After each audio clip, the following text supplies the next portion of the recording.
অবস্থাটা খুবই খারাপ, মানে হাতগুলো একদম কঙ্কাল হয়ে গেছে। আমরা যে ধরে রাখছি মানে মানে বোঝা যাইতেছে যে একদম একটা ছোট বাচ্চার মতো হয়ে গেছে ভাই।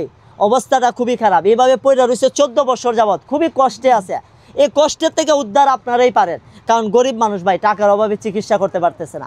আপনারা দেশ এবং প্রবাসী ভাইরা যদি সহযোগিতা করেন, সবাই যদি সহযোগিতা করেন, এই বৃদ্ধ বাবার চিকিৎসা হবে ভাই। দেখেন কি সুন্দর চেহারাটা, খুবই সুন্দর কিভাবে তাকায় রয়েছে ভাই। আপনারা সবাই একটু এগিয়ে আসুন।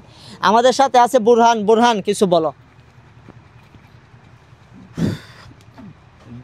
মানে জীবনে এই সব মানুষগুলো কষ্ট দেখলে নিজেকে আর আমরা আটকে রাখতে পারি না। জাকির দেখছে, হয়তো বাসা হয়তো কেউ বিশ্লেষণ করতে পারবে না। এই যে দেখেন উপরে বৃষ্টি পানি পড়ে ওনার বুকে হাড়গুলোতে আটকে যায়, ওনার এই ভাঙ্গা গালগুলোতে আটকে যায়। এখন খাবার খাবে নাকি ভাঙ্গা গড় ঠিক করবে নাকি চিকিৎসা করবে? আপনারা একটু বলেন। যদি মানবতার স্বার্থে আপনারা একটু এগিয়ে আসেন তাহলে ইনশাআল্লাহ ওনার চিকিৎসা করা সম্ভব, ওনার গড়টাও ঠিক করা সম্ভব। উনি মৃত্যুর আগে একটু সুখ চাই, সুখটা আপনার কিভাবে দিবেন? এগিয়ে আসেন, বিকাশ নাম্বার দেওয়া আছে, আপনারা সবাই সহযোগিতা করবেন। কিভাবে কান্না করতেছে একটু দেখেন, চোখের মধ্যে পানি টলমল করতেছে ভাই। এই বৃদ্ধ বাবাকে যদি আপনারা সহযোগিতা না করেন আর কাকে করবেন ভাই? জাকির, বৃদ্ধ বাবাকে দেখার পরে কিরকম দেখলা তুমি? চিকিৎসার আপনার যদি আজকে কালকে আগামীকাল বৈদ্যুতিক চিকিৎসা দরকার, তাই আমরা ভিডিও দেওয়ার পরে আমি মনে করি আমাদের মাধবপুর পৌরসভার ভিতরে যারা প্রবাসী আছেন, আশা করি আপনারাও একটা নজর দিবেন। কারণ আপনার একজনে বিদেশ থেকে যদি আপনার 1000, 2000, 3000, 5000 করে দেয়, এইভাবে যদি একটা সহযোগিতার হাত বাড়াই দেয়, তাহলে আমি মনে করি ওনার চিকিৎসা করানো সম্ভব। আমরা নিজে ওনাকে উসমানী হাসপাতালে ফাড়িয়ে আমরা চিকিৎসা করাবো ইনশাল্লাহ। ইনশাল্লাহ।